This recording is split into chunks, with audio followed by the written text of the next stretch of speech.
ലോകം കണ്ട എക്കാലത്തെ മികച്ച ഫുട്ബോൾ താരങ്ങളിൽ ഒരാൾ അർജന്റീനയുടെ അഭിമാനം ലിയോണൽ മെസ്സി. പക്ഷേ മെസ്സി അർജന്റീനയ്ക്ക് പകരം ബ്രസീലിനോ സ്പെയിനിനോ ഇറ്റലിക്കോ വേണ്ടി കളിച്ചിരുന്നുവെങ്കിൽ വിശ്വസിക്കാൻ പ്രയാസമാണെങ്കിലും അതിന് പിന്നിൽ ചില കൗതുകരമായ കഥകളുണ്ട്. Lionel Messi അർജന്റീനക്കാരനാണ്. അർജന്റീനക്കാരൻ മാത്രമല്ല, സ്പെയിൻകാരനും ഇറ്റലിക്കാരനുമാണ്. അർജന്റീനയിൽ ജനിച്ച മെസ്സിയുടെ കുടുംബ വേരുകൾ ഇറ്റലിയിൽ. അങ്ങനെ അർജന്റീനയ്ക്കൊപ്പം ഇറ്റാലിയൻ പൗരനായി മെസ്സി. ബാഴ്സലോണയിലെ കാലം സ്പാനിഷ് പൗരത്വവും സ്വന്തമാക്കാൻ കാരണമായി. ഒരിക്കൽ സ്പാനിഷ് ടീമിന് വേണ്ടി കളിപ്പിക്കാൻ കൊണ്ടുപിടിച്ച ശ്രമം നടന്നെങ്കിലും അർജന്റീനയ്ക്കൊപ്പം തുടരാൻ മെസ്സി തീരുമാനിക്കുകയായിരുന്നു.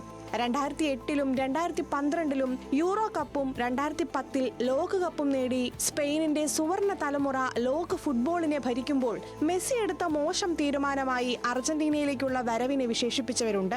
ഒരുപാട് പരാജയങ്ങൾക്ക് ശേഷം അർജന്റീനയ്ക്ക് 4 കിരീടങ്ങൾ സമ്മാനിച്ചാണ് മെസ്സി വിമർശനങ്ങൾക്ക് മറുപടി നൽകിയതും. കുടുംബ പാരമ്പര്യത്തിന്റെ അടിസ്ഥാനത്തിൽ മെസ്സിക്ക് ഇറ്റാലിയൻ ദേശീയ ടീമിനായി കളിക്കാനുള്ള സാധ്യതയെക്കുറിച്ചും ഒരിക്കൽ ചർച്ചകൾ ഉയർന്നിരുന്നു. തീർന്നില്ല കൗതുകം.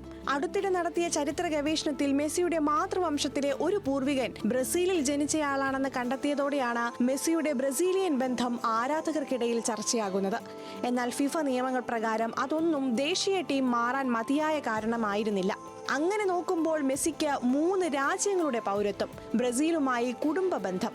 പക്ഷേ ദേശീയ ടീമിന്റെ കാര്യത്തിൽ ഒരേ ഒരു തീരുമാനം മാത്രം. അതുകൊണ്ടാണ് സ്പെയിനിനെതിരെ ലോകകപ്പ് ഫൈനലിൽ ഇറങ്ങിയപ്പോൾ നിയമപരമായി സ്വന്തം രാജ്യങ്ങളിൽ ഒന്നിനെതിരെ ആയിരുന്നുവെങ്കിലും ഹൃദയം പ്രതിനിധീകരിച്ചത് അർജന്റീനയെ മാത്രം. അതാണ് മെസ്സിയുടെ കഥയെ മറ്റെല്ലാവരിൽ നിന്നും വ്യത്യസ്തമാക്കുന്നത്. Sports desk, news Malayalam.